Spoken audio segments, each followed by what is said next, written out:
সাংবাদিকদের একটা অংশ আমাদের পক্ষে দাঁড়িয়েছিল, আমাদের পক্ষে কথা বলেছিল, কিন্তু সাংবাদিকদের আরেকটা অংশ বলছিল গুলি করেন এভাবে গুলি করেন। সাংবাদিকদের আরেকটা অংশ সাংবাদিক নেতারা গিয়ে বলছিল যে মাননীয় প্রধানমন্ত্রী আমরা আপনার পাশে আছি, আপনি ঠিক কাজ করতেছেন, আপনি চালিয়ে যান, রাজাকারদেরকে প্রতিহত করতে হবে। এই বিদ্রোহটা ছিল হচ্ছে বিশ্ববিদ্যালয়ের সেই তথাকথিত সুশীলদের বিরুদ্ধে, যারা 2রা আগস্ট শেখ হাসিনার সাথে সাক্ষাৎ করে বলে এসেছিল আপনি যাই করছেন তাই ঠিক। আমরা এই ইস্টাবলিশমেন্টের বিরুদ্ধে লড়াই করেছি, বিদ্রোহ করেছি। আজকে জুলাইয়ের 1 বছর পরে এসে আমরা পেশাজীবীদের অবদান নিয়ে কথা বলতে আসছি। আমি বলবো পেশাজীবীদের অবদান যদি আপনাকে আলাদাভাবে দেখতে হয় তাহলে আপনাকে বলতে হবে পেশাজীবীদের মধ্যে কারা মুক্ত পেশাজীবী, কাদেরকে আমরা এখানে রিকগনাইজ করবো, গণহারে কোন পেশাজীবীরা অবদান দিয়েছিলেন। আপনি যদি পেশাজীবী হিসাবে সচিবালয় সে আমলাদেরকে হিসাব করেন তাহলে আমি বলবো সেই পেশাজীবীদের কোনো অবদান নেই।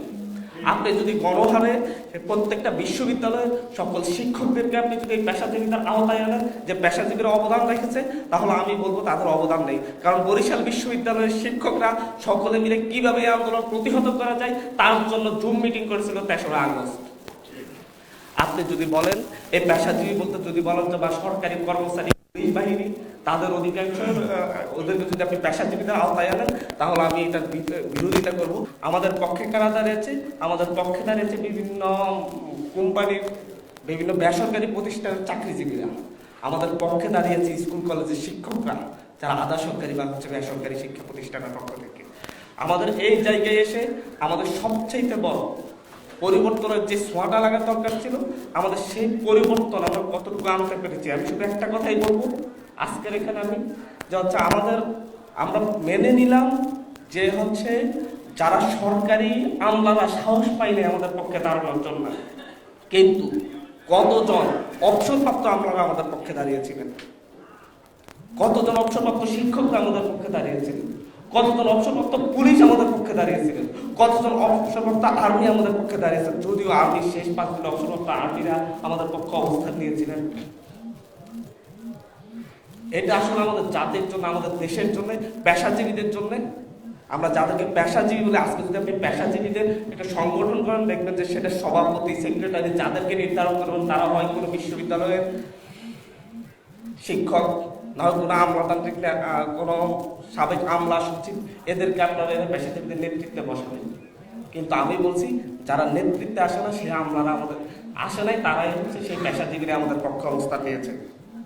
আমাদের পক্ষে কারা অবস্থা নিচ্ছে এই জায়গাটা আমি এই কারণে অনেকে মনোকষ্ট পেতে পারেন এই জায়গায়, যে পেশাজীবী বলতে আমরা এখানে আমি আলাদা করতে চাচ্ছি। অবশ্যই আমাদেরকে পার্থক্য করতে হবে কোন পেশাজীবীরা জুলাই অভ্যুত্থানের পক্ষে ছিল, কারা বিরুদ্ধে ছিল। আজ পর্যন্ত আমরা সেটা করতে পারি না বিদায় এখনো সচিবালয়ে বসে বসে আমাদের বিরুদ্ধে ষড়যন্ত্র হয়। আজ পর্যন্ত আমরা সেই ডিবিআই করতে পারি নাই বিদায় এখনো ঢাকা বিশ্ববিদ্যালয়ের মতো বিশ্ববিদ্যালয়গুলোতে শিক্ষকরা আলাদা আলাদা মিটিং করে আমাদের বিরুদ্ধে কথা বলে। আমরা আনিস আলমগীরের মতো লোকজনকে এখন পেশাজীবী হিসেবে, সাংবাদিক নেতা হিসেবে আমরা দেখি যে টকশকা পাচ্ছে তারা, কিন্তু তাদেরকে আমরা জুলাইতে দেখি নাই। আমরা তাদেরকে শেখ হাসিনা 16 বছরে দেখি নাই আমাদের বিরুদ্ধে কথা বলার জন্য। অহরহ লোকজন যারা জুলাইয়ে আমাদের পক্ষে দাঁড়াতে পারে নাই, কিন্তু তারা আজকে রাষ্ট্রের বিভিন্ন বড় বড় পদবিতে আছে, বিভিন্ন পেশাজীবী সংগঠনের নেতৃত্ব নিয়ে এসেছে। তারা নিজেদেরকে বঞ্চিত ঘোষণা করছে, বলতেছে আমরা তো এই বঞ্চিত ছিলাম।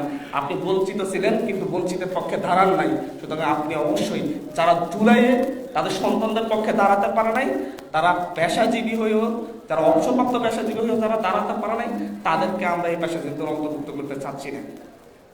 এই ডিভিশনটা খুবই জরুরি। 1 বছর পরে এসেও আমরা করতে পারি নাই।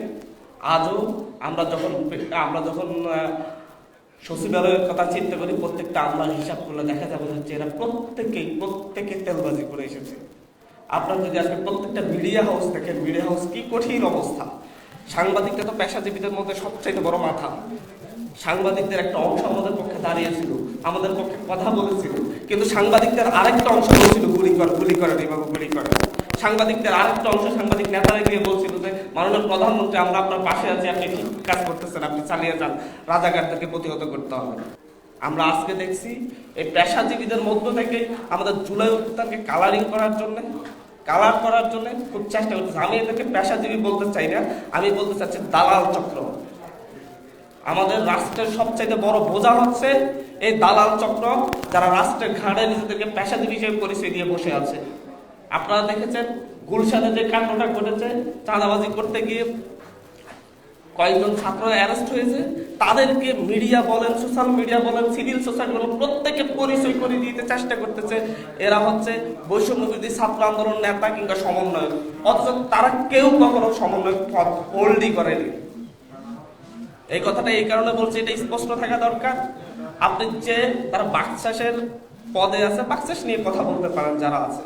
আপনি যারা কখনো সমন্বয় পদ হোল্ড করেননি, বারবার মিডিয়ার টাইটেল দিচ্ছেন সমন্বয় অমুক অ্যারেস্ট হয়েছে, সমন্বয় অমুক অ্যারেস্ট হয়েছে, তার মানে আপনি মূলত উদ্দেশ্যপ্রণোদিতভাবে সমন্বয় শব্দটিকে হ্যায় করার চেষ্টা করতেছেন, বৈষম্য বিরোধী শব্দটাকে হ্যায় করার চেষ্টা করেছেন।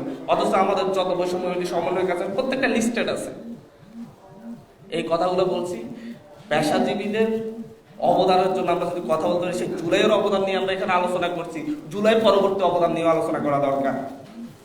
জুলাই পরবর্তীতে তারা এই রাষ্ট্র পুনর্গঠনে কতটুকু ভূমিকা রেখেছে, নাকি হচ্ছে তারা শুধুমাত্র হিস্সা চেয়েছে নিজেদেরকে তেগি বঞ্চিত করে দিয়ে দিয়ে। আমার এরকম অনেক জানা আছে যে হচ্ছে কোনো কারণে, কোনো নারী কেলেঙ্কারির কারণে বিশ্ববিদ্যালয় থেকে শিক্ষকতা থেকে তাকে সাসপেন্ড করা হয়েছে, জুলাইয়ের পরবর্তীতে সে বঞ্চিত হয়ে এসে আবার সেই বিশ্ববিদ্যালয়ে ঢুকেছে। এরকম অহরহ ঘটনা ঘটছে। আমরা পেশাজীবী যারা জুলাই আমাদের পাশে থেকেছেন, যারা হচ্ছে আমরা পেশাজীবীদের মধ্যে হচ্ছে অভিনেতারা, অনেক অ্যাক্টররা আমাদের পক্ষে ফার্মগেটে দাঁড়িয়েছেন, আবার অনেকে দাঁড়িয়েছেন আমাদের বিরুদ্ধে, আপনার অন্য জায়গায় দাঁড়িয়েছেন। এই প্রত্যেককে আমরা আলাদা করে করে ঠিক করা দরকার। কোন পেশাজীবীরা আমাদের জুলাই অভ্যুত্থানের পক্ষে ছিল, এই দেশের পক্ষে ছিল, বাংলাদেশের পক্ষে ছিল, তাদেরকে আমরা সশ্রদ্ধ শ্রদ্ধা জানাই, আমরা তাদের প্রতি কৃতজ্ঞতা জানাই।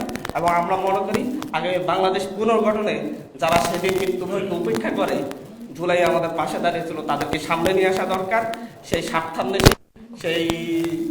স্বার্থান্বেষী মানুষগুলোকে সামনে থেকে সরিয়ে দিয়ে আমাদের খুঁজে বের করা দরকার কারা আমাদের পক্ষে ছিল, তাদেরকে আমাদের সামনে এনে তাদেরকে কথা শোনা দরকার, এবং তাদেরকে নতুনভাবে রাষ্ট্র পুনর্গঠনে কীভাবে তারা ভূমিকা রাখতে পারে সেটা নিশ্চিত করা দরকার।